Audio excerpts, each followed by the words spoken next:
All right, so this unit we divided into two major parts. We basically did the domestic issues at the first half of the unit, and now today we're going to turn our attention to the foreign issues.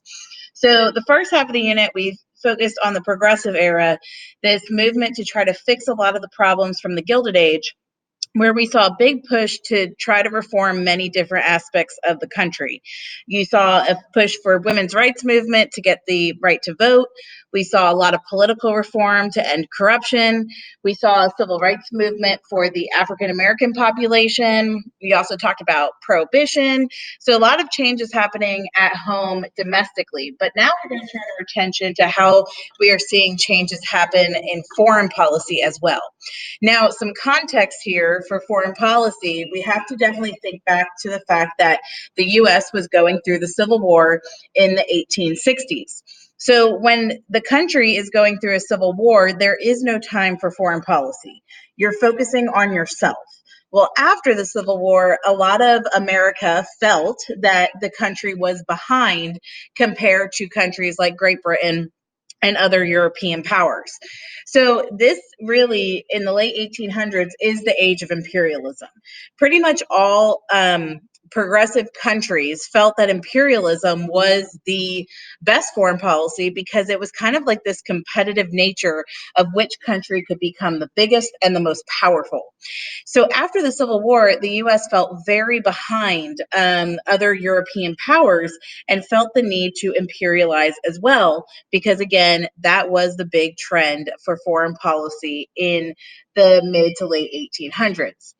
Now, with foreign policy, we're going to talk about how this vision of imperialism is going to definitely shape the US and push the US into becoming a bigger global power. So, with this imperialist vision, we need to first kind of think about how the US has really from day one been kind of an imperialist country. With the foundations of the US, we really have seen with imperialism, it kind of has been a trend. And it's not really anything that new to the US agenda. So, with imperialism, really the whole goal of imperialism is to really gain power. And that power can be with military, with the fact that the gaining more territory is going to give you more opportunity for military bases, give you more opportunity to create like an empire.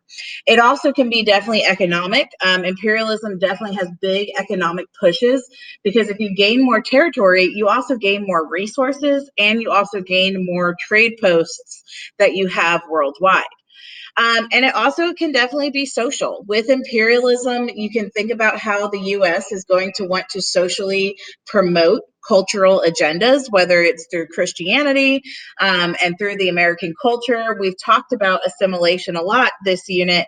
And so we're definitely seeing that imperialism is really economic, social, and political in every component.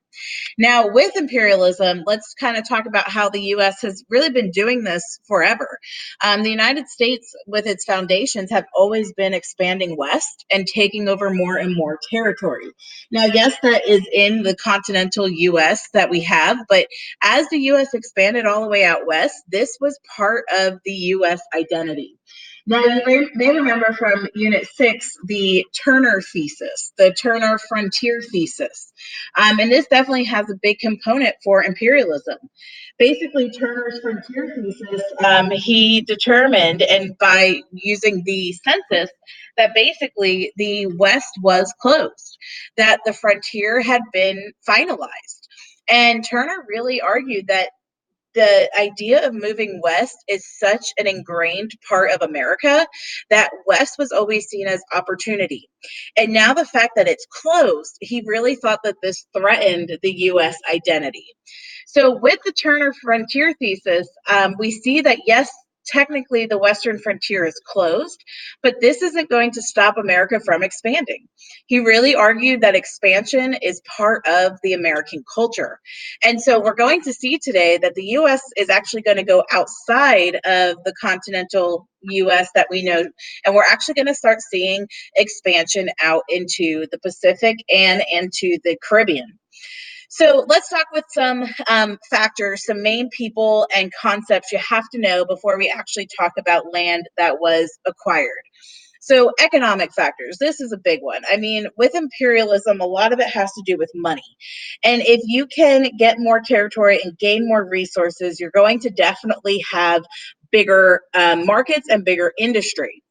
So again, we can't forget that the Gilded Age is happening at this time. And with the Gilded Age's boom in industry because of raw materials, it basically creates a need to get more raw materials.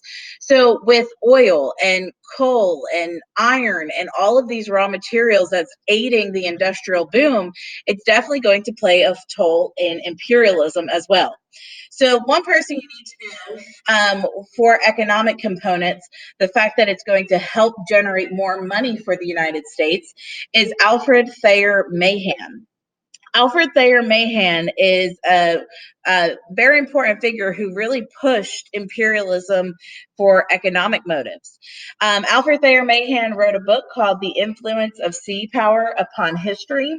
And his main argument, what you have to know, is that he believes having a big navy is a key component to imperialism.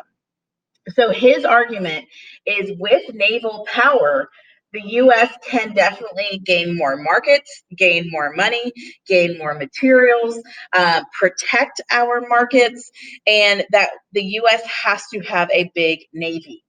So with Mahan, make sure you associate Navy, naval power with Mahan, because he's going to basically urge the U.S. to grow their Navy so that the U.S. can then protect their ports, protect their trade, and in the end, gain a lot of economic influence. Now, there's also definitely social components to imperialism and talking about the idea of superiority, especially when it comes time for imperialism worldwide on culture. So we talk about social Darwinism, this idea that, you know, you're the most powerful, the wealthiest, the richest are the fittest. Basically, they are the smartest, they are the strongest, they are the hardest working. And with that ideology, with the Gilded Age, we see it happen with foreign policy too. With social Darwinism, we kind of can term it as global Darwinism, that the best nations, the strongest nations, the most wealthy and powerful nations will become the fittest. And so, with that global Darwinism ideology, we're definitely going to see a lot of competition between the US and other imperial powers, primarily over in Europe. Now, another author that I want you to know is John Fiske. John Fiske, who's a historian, he definitely promoted this cultural superiority within the US. He basically argued that English speaking countries are superior.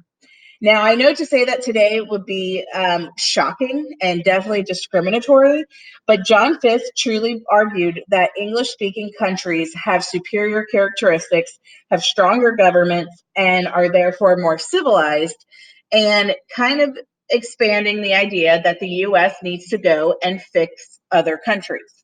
And so John Fiske's ideology was something that we definitely see as being pretty prominent. We also saw that with Josiah Strong. Josiah Strong basically argued that Christian countries are more superior, and basically, Christian countries have a responsibility to go and fix the less fortunate and basically convert people into the Christian ideology. And so, we definitely see a sense of cultural superiority with imperialism at this time. So you're going to go ahead and flip over to the next link and we'll talk about Hawaii.